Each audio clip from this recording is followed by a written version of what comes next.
Hello friends, welcome to our YouTube channel TSP classes. तो कैसे हैं आप सब? आई होप आप लोग बिल्कुल ठीक होंगे। तो चलिए आज की वीडियो में जो है हम डिस्कस करने वाले हैं आपके UP DElEd BTC second semester का जो आपका पेपर नंबर 1 है, यानी वर्तमान भारतीय समाज, उसके क्लास के बारे में। तो आज जो है चैप्टर 4 का पार्ट 3 यानी आपका तीसरा भाग है। इसके पहले आप लोग चैप्टर 1, चैप्टर 2, चैप्टर 3 पढ़ चुके हैं, चैप्टर 4 चल रहा है। अगर आप लोग क्लास नहीं किए हैं तो जाके आप प्लेलिस्ट में चेक करिए, आपको सारी क्लासेस 1 बाय 1 जो है अरेंज व्यू में मिल जाएंगी। वहां आपको सारे सब्जेक्ट की क्लासेस प्रोवाइड की गई हैं, तो आप वहां से जाके आप क्लासेस ले सकते हैं। तो चलिए देखते हैं। इसके पहले हम लोगों ने पार्ट 1 और पार्ट 2 में शिक्षा की पृष्ठभूमि जो थी उसके बारे में पढ़ा था। जो कि पहला भाग हम लोगों ने प्राचीन काल से संबंधित जो भी शिक्षा की प्रणाली थी उसको हम लोगों ने पढ़ा था। और आज का जो टॉपिक है वो है मध्यकालीन।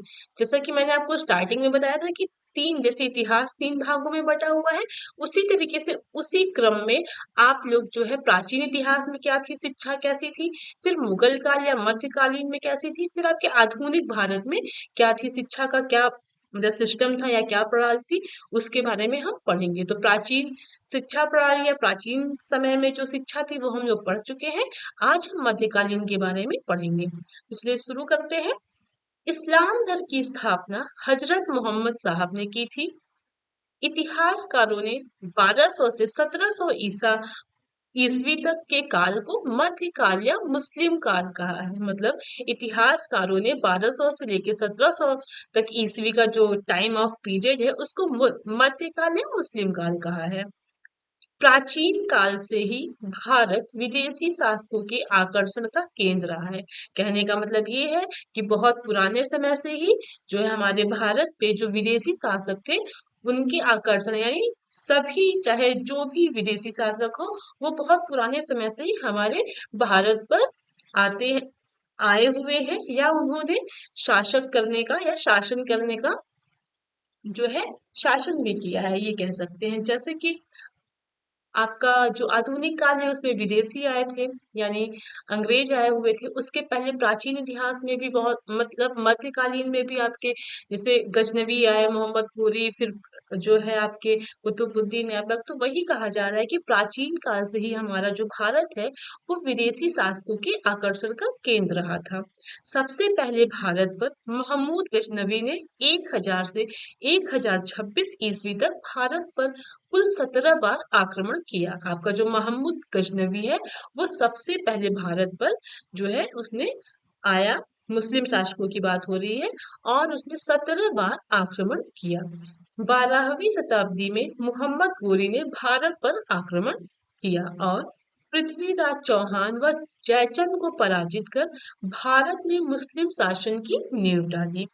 मुस्लिम शासन की नींव कहाँ से पड़ी है? वही जब महमूद गजनवी आया वो 17 बार आक्रमण किया और लूटपाट के वो भारत से चला गया। लेकिन उसके बाद जब मोहम्मद गोरी आया तो वो भारत पर आक्रमण किया और पृथ्वीराज चौहान और जयचंद को हराकर वह मुस्लिम शासन की नींव यानी बेस पर डाल दिया।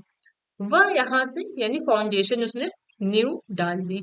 वह यहाँ से लूट का माल अपने देश अफगानिस्तान ले गया और अपने सेनापति कुतुबुद्दीन ऐबक को यहाँ का शासन सौंप दिया। और यहाँ से भारत में मुस्लिम शासन की शुरुआत हुई। जो आपके मोहम्मद गोरी थे वो जब भारत पर आक्रमण किए और उन्होंने मुस्लिम शासन की नींव डाली, उसके बाद लूट पाट कर वह अपने देश अफगानिस्तान वापस ले गए और फिर वहां से उन्होंने अपने सेनापति कुतुबुद्दीन ऐबक को भारत में शासन करने के लिए भेजा। और फिर यहीं से जो है आपका मुस्लिम शासन की शुरुआत हो गई। अब देखते हैं कि मध्यकालीन, वो तो हमने देखा कि जो है आपका मुस्लिम शासन कैसे शुरू हुआ। हम ये देखते हैं कि मध्यकालीन या मुगल कालीन शिक्षा की क्या क्या विशेषताएं थी। तो फर्स्ट है आपका, सबसे पहले उद्देश्य क्या था? पहला है ज्ञान का प्रचार। मध्यकालीन या मुगल कालीन शिक्षा का उद्देश्य जो था वो था ज्ञान का प्रचार। मोहम्मद साहब कहते थे कि ज्ञान अमृत है। जो आपके मोहम्मद साहब हैं वो कहते थे कि ज्ञान अमृत है। किसी को सोना देने से अच्छा है शिक्षा देना, यानी किसी को धन दौलत सोना चांदी देने से अच्छा है आप उसको शिक्षा दीजिए, क्योंकि इसमें ज्ञान की उन्नति होती है जिससे इस्लाम धर्म का प्रचार व उन्नति होगी। कहने का मतलब है कि अगर आप किसी को शिक्षा देंगे तो उसके ज्ञान की उन्नति होगी और उनके धर्म का भी प्रचार व प्रसार होगा। अब देखिए, सबसे पहले तो उनका उद्देश्य था ज्ञान का प्रचार, फिर सेकंड उद्देश्य था आपका धर्म का प्रचार करना। मुसलमान भारत में न केवल संपत्ति लूटने आए थे, बल्कि शासन करने और इस्लाम धर्म का प्रचार करने आए थे। आपके जो मुसलमान शासक जो थे वो भारत में सिर्फ धन लूटने के उद्देश्य से नहीं आए थे, बल्कि यहाँ पे शासन करने के उद्देश्य से और अपने इस्लाम धर्म का प्रचार करने के उद्देश्य से यहाँ पे आए हुए थे। मोहम्मद साहब का उपदेश है, जो मोहम्मद साहब है उनका उपदेश है, धर्म प्रचार एक परम कर्तव्य है और इसे सवाब यानी पुण्य का कार्य मानते हैं। आपके जो मोहम्मद साहब है उन्होंने कहा कि अगर आप धर्म प्रचार करते हैं, मतलब धर्म प्रचार करना क्या है, हमारा फर्ज है, हमारा कर्तव्य है।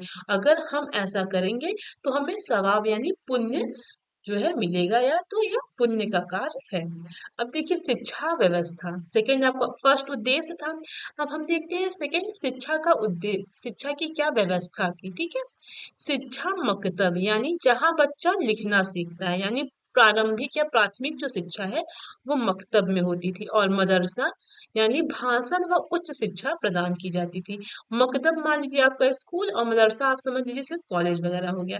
मकतब में बच्चा क्या करता था, लिखना सीखता था, और मदरसा में भाषण व उच्च शिक्षा प्रदान की जाती थी। अब देखते हैं तीसरा क्या है आपका, तीसरा है आपकी शिक्षा का माध्यम। शिक्षा का माध्यम कैसा है, शिक्षा का माध्यम फारसी था, मतलब फारसी भाषा में शिक्षा दी जाती थी।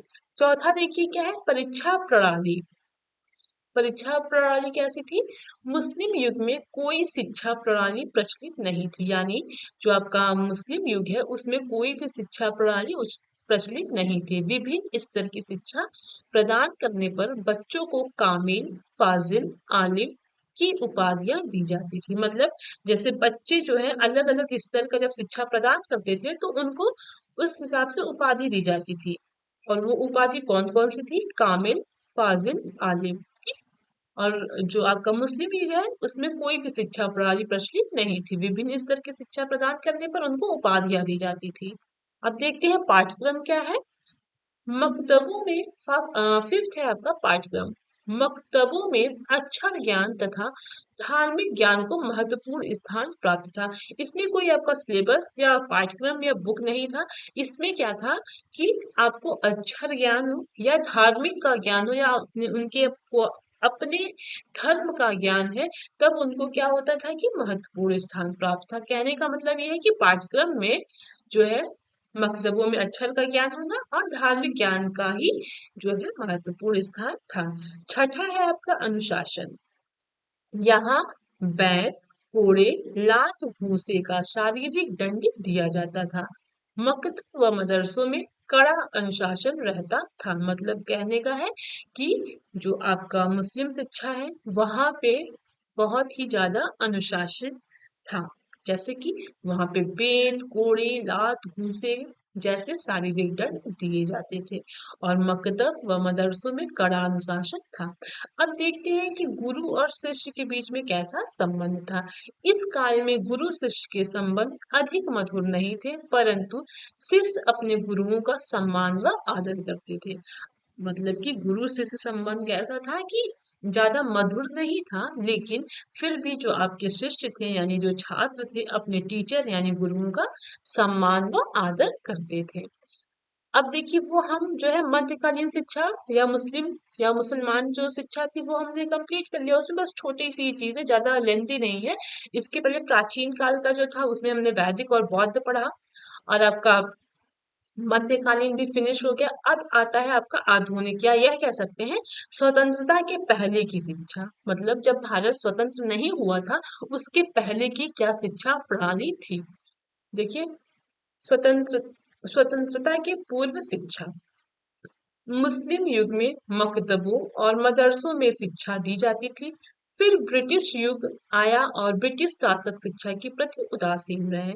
मतलब कि जो आपका मुस्लिम युग था उसमें तो मकतबों और मदरसों में शिक्षा दी जाती थी। उसके बाद क्या आया, ब्रिटिश युग आया, और ब्रिटिश युग में ब्रिटिश शासक जो थे वो शिक्षा के प्रति क्या थे, उदासीन थे, मतलब कोई वह शिक्षा को लेके ध्यान नहीं देते थे। उसके बाद फिर देखिएगा, मिशनरियों ने मिशनरियों के द्वारा आधुनिक शिक्षा का आरंभ हुआ। आपके जो मिशनरियों थे तो उनके द्वारा क्या हुआ, आधुनिक शिक्षा का आरंभ या शुरुआत हुई।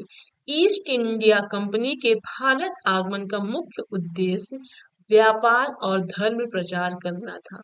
मिशनरियों का उद्देश्य कैथोलिक धर्म का प्रचार करना था। आपकी जो ईस्ट इंडिया कंपनी जब भारत में आई या भारत में जब उसका आगमन हुआ, तो ईस्ट इंडिया कंपनी का जो मेन एम था या मुख्य उद्देश्य था वो था व्यापार करना और धर्म का प्रचार करना। और मिशनरियों ने क्या किया, मिशनरियों का भी क्या उद्देश्य था, कैथोलिक धर्म यानी ईसाई धर्म का प्रचार प्रसार करना था। शिक्षा संबंधी शिक्षा संबंधी तथा अन्य विषयों पर लॉर्ड विलियम बेंटिक ने मैकाले से कानूनी परामर्श मांगा। ये जो आपके ब्रिटिश शासक हैं, तो शिक्षा संबंधी तथा अन्य विषयों पर क्या किया, लॉर्ड विलियम बेंटिक ने मैकाले से क्या किया, कानूनी परामर्श मांगा। फिर लॉर्ड मैकाले ने 2 फरवरी 1835 को अपना परामर्श विलियम बेंटिक को भेजा। इसको ध्यान दीजिएगा, बहुत इंपॉर्टेंट है। फिर से देख लीजिए, शिक्षा संबंधी तथा अन्य विषयों पर लॉर्ड विलियम बेंटिक ने मैकाले से कानूनी परामर्श मांगा। लॉर्ड मैकाले ने 2 फरवरी 1835 को अपना परामर्श विलियम बेंटिक को भेजा, यहाँ सॉरी भेजा होगा। इसी परामर्श को मैकाले का विवरण पत्र कहा जाता है। शिक्षा संबंधी क्या किया, लॉर्ड विलियम बेंटिक ने मैकाले से परामर्श मांगा, कानूनी परामर्श मांगा, और फिर लॉर्ड मैकाले ने 2 फरवरी 1835 को अपना जो है परामर्श या अपना विचार जो है विलियम बेंटिक को जो भेजा, यही परामर्श क्या कहलाया, मैकाले का विवरण पत्र कहलाया। लॉर्ड मैकाले अंग्रेजी साहित्य का महाविद्वान व लेखक था। वह अंग्रेजी साहित्य तथा सभ्यता का प्रबल समर्थक था। जो आपका लॉर्ड मैकाले था वो क्या था, ब्रिटिश शासक था, सभी को पता है। तो वो जो अंग्रेजी साहित्य है उसमें बहुत ही लेजेंड यानी बहुत विद्वान व लेखक भी था, बहुत विद्वान लेखक था। और वह अंग्रेजी साहित्य तथा सभ्यता का प्रबल समर्थक था। वह जो अंग्रेजी साहित्य है या जो अंग्रेज मतलब वेस्टर्न कल्चर है या अंग्रेजी सभ्यता है, उसको बहुत ज्यादा उसका समर्थक था। और विवरण पत्र में सर्वप्रथम अंग्रेजी शिक्षा का गुणगान किया और कहा, जो उसका विवरण पत्र था, मैकाले का जो विवरण पत्र था, उसमें उसने अंग्रेजी शिक्षा को बहुत ही ज्यादा उसमें बखान किया, बहुत ही अच्छा बताया। और क्या कहा, देखते हैं। एक अच्छी अंग्रेजी की पुस्तकालय की एक अलमारी के बराबर ही समस्त संस्कृत एवं अरबी का साहित्य है। उसने मतलब कि जो मैकाले का विवरण पत्र था उसमें उसने सबसे पहले क्या लिखा कि एक अच्छी अंग्रेजी की पुस्तकालय यानी जो एक लाइब्रेरी है या इंग्लिश लाइब्रेरी है, उसमें एक जो अलमारी है, मतलब अब इतनी बड़ी अलमारी, ठीक सॉरी इतनी बड़ी पुस्तकालय और उसमें एक जो अलमारी है, उसकी तुलना उसने किससे की, समस्त संस्कृत और अरबी के साहित्य से की। यानी वह अंग्रेजी को इतना ज्यादा ऊपर रख रहा था और जो अदर साहित्य थे संस्कृत व अरबी, उनको तुच्छ या छोटा बता रहा था। ठीक है। लॉर्ड मैकाले ने प्राच्य साहित्य की खुलकर खिल्ली उड़ाई और प्राच्य साहित्य को अवैज्ञानिक, अविकसित, गंवारू कहा। देखिए, प्राच्य साहित्य से समझ लीजिए कि जो हमारा भारतीय साहित्य है, ठीक। तो लॉर्ड मैकाले ने क्या किया, प्राच्य साहित्य की खुलकर खिल्ली उड़ाई, मतलब उसने भारतीय साहित्य को क्या किया, उसका मजाक बनाया और प्राच्य साहित्य को क्या बताया, अवैज्ञानिक बताया, अविकसित बताया और गंवारू कहा। ठीक है। प्राच्य साहित्य की हंसी उड़ाने के बाद मैकाले ने सन 1813 को आज्ञा पत्र की विवेचना अपने ढंग से की। इसने क्या किया, लॉर्ड मैकाले ने हमारे भारतीय साहित्य की इतनी ज्यादा खिल्ली उड़ाई और इतना तुच्छ उसको बताया और अपनी अंग्रेजी शिक्षा को बहुत ही अपर यानी बहुत अच्छी भाषा को बताया और उसका बहुत ही ज्यादा गुणगान किया। और जब प्राच्य साहित्य की हंसी उड़ाने के बाद मैकाले ने 1813 को क्या किया, अपने ही आज्ञा पत्र की विवेचना क्या की, अपने ढंग से की। ठीक है, अब देखते हैं जो उसने आज्ञा पत्र की विवेचना की थी उसमें क्या क्या है। आज्ञा पत्र के प्रमुख तत्व, अब जाहिर सी बात है उसने जो है क्या, उसने जो है अंग्रेजी को सबसे सर्वप्रथम अच्छा, उसका इतना गुणगान किया है तो वह उसी को ज्यादा इम्पोर्टेंस देगा, है ना। तो सबसे पहला पॉइंट देखते हैं कि उसने अपनी आज्ञा पत्र में अपने ढंग से क्या विवेचना की। तो सबसे पहला पॉइंट है, साहित्य में केवल अंग्रेजी साहित्य की बात की, मतलब जितने भी साहित्य हैं या साहित्य में उसने सिर्फ अंग्रेजी साहित्य की बात की।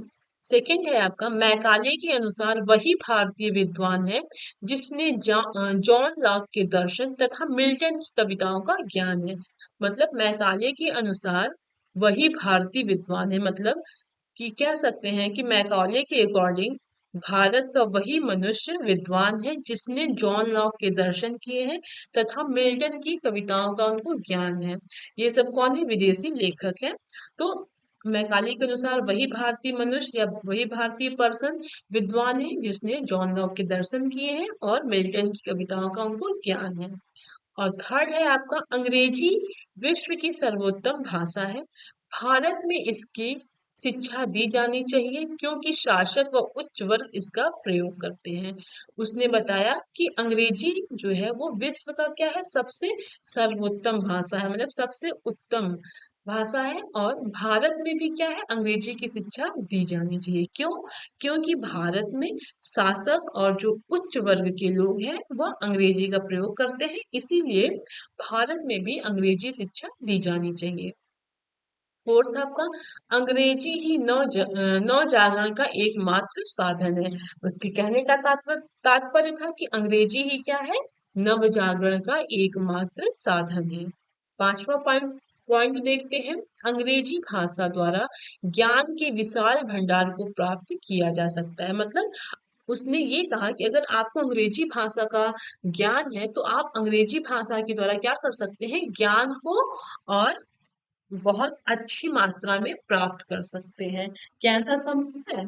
उसने मतलब अपने विवरण पत्र में सिर्फ अंग्रेजी को ही महत्व दिया है, सिर्फ अंग्रेजी भाषा को ही उच्च बताया है। ठीक है, ये फिर से रिपीट हो गया छठा पॉइंट, तो इसको इग्नोर करिएगा। देखिए उसके बाद क्या हुआ, तत्कालीन गवर्नर जनरल ने मैकाले के विचारों को स्वीकार कर लिया। मतलब उसने जो अपना आज्ञा पत्र दिया था तो उस टाइम जो गवर्नर जनरल थे उन्होंने क्या किया, मैकाले के विचारों को स्वीकार कर लिया और पाश्चात्य शिक्षा की प्रगति के लिए समुचित शिक्षा नीति घोषित कर दी गई।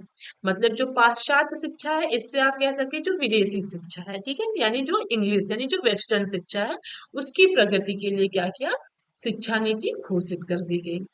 आगे देखते हैं, मैकाले के विवरण पत्र को भारतीय शिक्षा के इतिहास में महत्वपूर्ण स्थान है। जो आपके मैकाले का विवरण पत्र है वो भारतीय शिक्षा का जो इतिहास है उसमें इसका महत्वपूर्ण स्थान है। अंग्रेजी शिक्षा के कारण ही भारत में राजनैतिक जागृति, वैज्ञानिक चेतना और आर्थिक विचारधाराएं फैली और भारतवासियों ने अंग्रेजी पढ़ी। इस प्रकार मैकाले ने भारत को नए विचार और अंग्रेजी शिक्षा को देकर अनजाने में भारत का ही हित किया है। कहने का मतलब ये है कि मैकाले ने जो अंग्रेजी शिक्षा दिया वो अनजाने में ही क्या हुआ, भारत के लिए बहुत उपयोगी हुआ। और उसके बाद जब भारतीय ने अंग्रेजी शिक्षा लिया तो क्या हुआ, ये हमारे भारत के हित में ही हो गया। जब अंग्रेजी की शिक्षा ली तो क्या होगा कि हमारे, आप अगर अदर कंट्री में जाते हैं तो क्या होगा, अगर आपको अंग्रेजी अंग्रेजी आता है, आपको अंग्रेजी की शिक्षा आपने ग्रहण किया है तो आप हर जगह अच्छे से क्या करेंगे, सब बातों को समझेंगे, अपने विचारों का आदान प्रदान करेंगे। तो वही कहा गया। लेकिन मैकाले ने अंग्रेजी को इतना ज्यादा महत्व दिया और हमारे भारतीय संस्कृति का मजाक उड़ाया, तो ये थोड़ा माइनस पॉइंट था। लेकिन उसने क्या किया, मैकाले ने अनजाने में ही अंग्रेजी शिक्षा देकर हमारे भारत के हित में ही कार्य किया। अब आगे हम देखते हैं, हमने मैकाले के बारे में पढ़ा, उसकी शिक्षा नीति कैसी थी, उसके आज्ञा पत्र में क्या था। अब जो है हम वुड के शिक्षा के बारे में पढ़ेंगे कि आपके जो वुड है वो ये भी एक ब्रिटिश शासक है।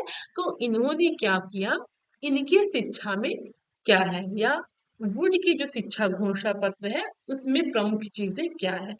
अब हम देखते हैं वुड के घोषणा पत्र के गुण। सबसे पहले देखिए, शिक्षा में छनाई का सिद्धांत को अस्वीकार किया गया और जन शिक्षा पर ध्यान दिया गया। देखिए, छनाई का सिद्धांत मतलब कि फिल्ट्रेशन थियरी कहते हैं इसको। उसमें क्या है, मतलब जो मेन मेन मतलब शिक्षा है, जैसे अंग्रेजी शिक्षा हो गई, तो उसके सिद्धांतों को क्या किया, अस्वीकार किया। मतलब छनाई के सिद्धांत को उन्होंने अस्वीकार किया और जन शिक्षा पर ध्यान दिया, मतलब लोगों के लिए जो शिक्षा जरूरी है उस पर ध्यान दिया, ना कि कोई मतलब चुनी हुई शिक्षाओं पर उन्होंने ध्यान दिया। सेकंड है आपका, शिक्षा प्राप्त करने के लिए गरीब बच्चों को छात्रवृत्ति दी जाए। वुड के जो घोषणा पत्र के गुण थे वो थे कि उन्होंने छनाई का सिद्धांत को अस्वीकार किया और जन शिक्षा पर उन्होंने ध्यान दिया। और जो आपका सेकेंड है, शिक्षा प्राप्त करने के लिए जो बच्चे हैं जिनके पास पैसे नहीं है, जो बहुत गरीब है, उनको स्कॉलरशिप यानी छात्रवृत्ति दी जाए। आपका थर्ड है, भारतीय भाषाओं में पुस्तकें लिखवाने की व्यवस्था की। मतलब जो पुस्तक अन्य भाषा में थी उसको हमारे भारतीय भाषाओं में लिखवाने की भी व्यवस्था की गई। फिर नेक्स्ट देखिएगा, घोषणा पत्र में कहा कि भारतीयों की शिक्षा का दायित्व सरकार पर है।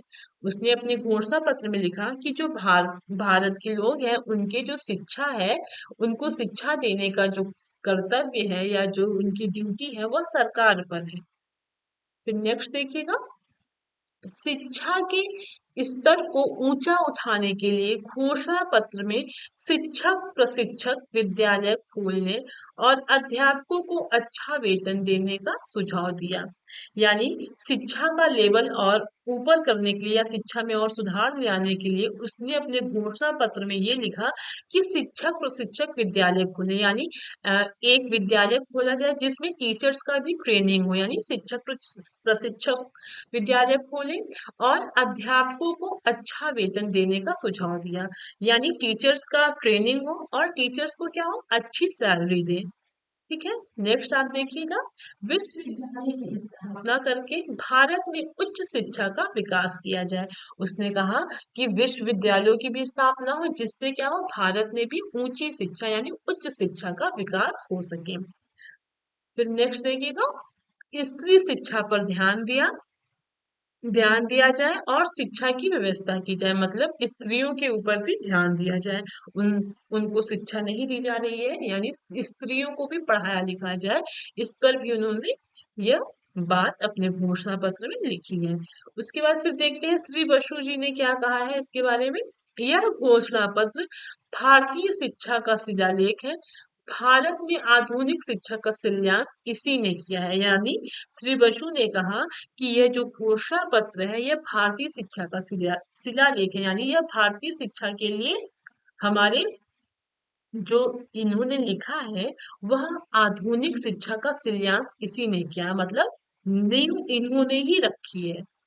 इनके आपने एक एक पॉइंट पढ़ा तो आपको अच्छे से पता चला होगा कि सारी की सारी चीजें पॉजिटिव है, भारत के हित में है। ठीक, तो आपका जो आधुनिक शिक्षा का शिलान्यास है, या कह सकते हैं कि उन्होंने जो नींव रखी यह हमारे गुरु जी ने ही रखी थी। ठीक है, नेक्स्ट आप देखिएगा, सरकारी नौकरी में शिक्षित व्यक्तियों को रखने का सुझाव दिया। मतलब कि आपका जो सरकारी नौकरी है उसमें जो व्यक्ति शिक्षित है उसी को रखने का सुझाव दिया। इससे क्या होगा, अगर आप सरकारी नौकरी में शिक्षित व्यक्तियों को रखेंगे तो अन्य जो व्यक्ति है जो शिक्षित नहीं है तो वो क्या करेंगे, शिक्षा की ओर जो है कदम बढ़ाएंगे या अपने बच्चों को शिक्षा देने की पूरा कोशिश करेंगे।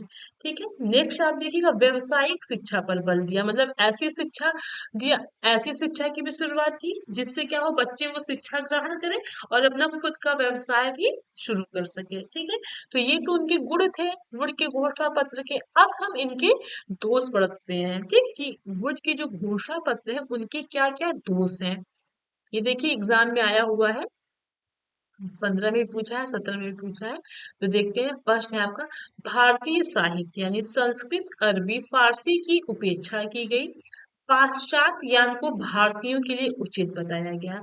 मतलब जो आपका भारतीय साहित्य है, संस्कृत, अरबी, फारसी, इसकी उपेक्षा की गई और उन्होंने पाश्चात्य यानी अंग्रेजी शिक्षा को ही क्या किया, हमारे भारत के लिए उचित बताया कि भारत के लिए जो है पाश्चात्य ज्ञान यानी जो आपका अंग्रेजी शिक्षा है या विदेशी शिक्षा है, उसको हमारे भारत के लिए उचित बताया, मतलब अच्छा बताया। फिर सेकंड देखिएगा, प्राथमिक शिक्षा देसी और उच्च शिक्षा के लिए अंग्रेजी माध्यम अनिवार्य कर दिया गया। जो आपका प्राथमिक शिक्षा है वह देसी यानी कि प्राइमरी स्टेज पे बच्चे देसी मतलब कि कह सकते हैं अपने देश से संबंधित, अपनी मातृभाषा से संबंधित शिक्षा ग्रहण करेंगे। सॉरी। और जो उच्च शिक्षा है उसमें जो है क्या किया, अंग्रेजी को अनिवार्य कर दिया, मतलब उसको कंपलसरी कर दिया। फिर देखिए, ये है आपका धर्मनिरपेक्षता की नीति ढोंगपूर्ण थी। मतलब धर्मनिरपेक्षता की जो नीति थी वो ढोंगपूर्ण थी। उन्होंने कहा कि धर्मनिरपेक्ष यानी वह धर्मों का अपना प्रचार प्रसार नहीं करेंगे, मतलब उन्होंने यह झूठा बोला, ढोंग किया, बल्कि उन्होंने क्या किया कि बाइबिल की शिक्षा विद्यालयों में क्या हो रहा था, बेरोक टोक चल रही थी। भारतीय आध्यात्मिकता का लोप हो गया। मतलब आपके जो ब्रिटिश शासक थे वो सिर्फ कहने को ही कह रहे थे कि हम धर्मनिरपेक्षता का पालन करेंगे, बल्कि ऐसा कुछ भी नहीं था। सभी स्कूलों में जो है बाइबिल की जो शिक्षा थी वह बेरोक टोक चल रही थी। मतलब कोई उस पे बाउंडेशन नहीं था कि आप अपनी धर्म का ही प्रचार प्रसार नहीं कर सकेंगे। और जो हमारे भारतीय आध्यात्मिकता थी उनकी उनमें कमी आ गई या वो गायब हो गया। ठीक है, नेक्स्ट देखते हैं, राजकीय सेवा के लिए वही योग्य थे जो अंग्रेजी से पढ़े लिखे थे। मतलब जो अंग्रेजी से पढ़े लिखे थे वही राज्यों की सेवा के लिए योग्य थे। नेक्स्ट देखते हैं, भारतीय विद्यालय विदेशी सांचे में ढलने लगे। यहाँ के विश्वविद्यालय की स्थापना लंदन विश्वविद्यालय के आदर्श मानकर की जा रही थी। हमारा जो भारतीय विद्यालय था वह विदेशी सांचे में ढलने लगे थे और यहाँ क्या था कि विश्वविद्यालय की स्थापना किसके किसको आदर्श मान के करने लगे थे, वो लंदन विश्वविद्यालय को आदर्श मान करके हमारे भारत में विश्वविद्यालय की स्थापना होने लगी थी। तो आई होप आपको यहाँ तक समझ में आया होगा। हम लोगों ने आज मध्यकालीन और आधुनिक काल यानी स्वतंत्रता के पहले की शिक्षा के बारे में डिस्कस किया। अब कल हम ब्रिटिश कालीन शैक्षिक घटनाएं पढ़ेंगे। तो फिर मिलते हैं नेक्स्ट कल अगली क्लास में।